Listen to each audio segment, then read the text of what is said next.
Hello guys, it's Team F speaking, giving you a short presentation on the Libor Rate. But first, let's meet our hero. We have Mislav, Enrico, Jill, Remy, Fadi, who are happy to share your work.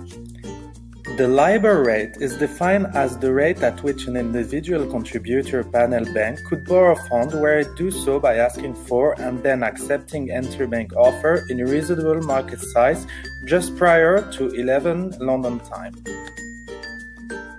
Concretely, each day, the London Bank Association asks major banks around the world how much would you charge other depository institutions for a short-term loan. Then the group takes the highest and the lowest number and calculate for the other an average to establish that rate. The rate which each bank submits must be formed from that bank's perception of its cost of fund in the interbank market. Contribution must represent rate formed in London and not elsewhere.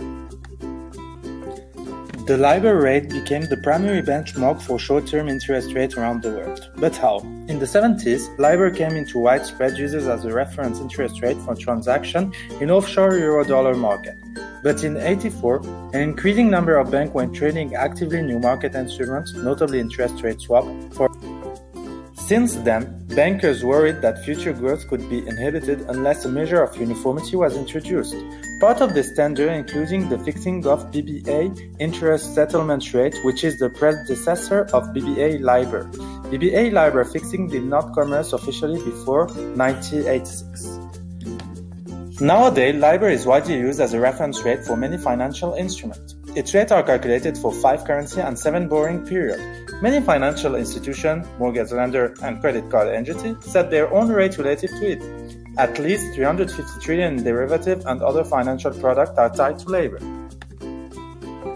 However, there are certain problems with this rate. For example, in 2012, there were accusations that the Libor had been manipulated by certain panel banks and prompted the government to launch the Wealthy Review in November 2012. In fact, the Libor operates on the assumption of a permanent and deep unsecured interbank market. This assumption has been significantly weakened as the amount of activity in the interbank market has diminished over time for various reasons. For example, since the financial crisis, few participants wish to lend on an unsecured basis, particularly on a long term than overnight. This can explain why the Libor will not be published anymore after end 2021.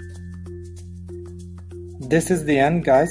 I hope you enjoyed it, and if you want more information,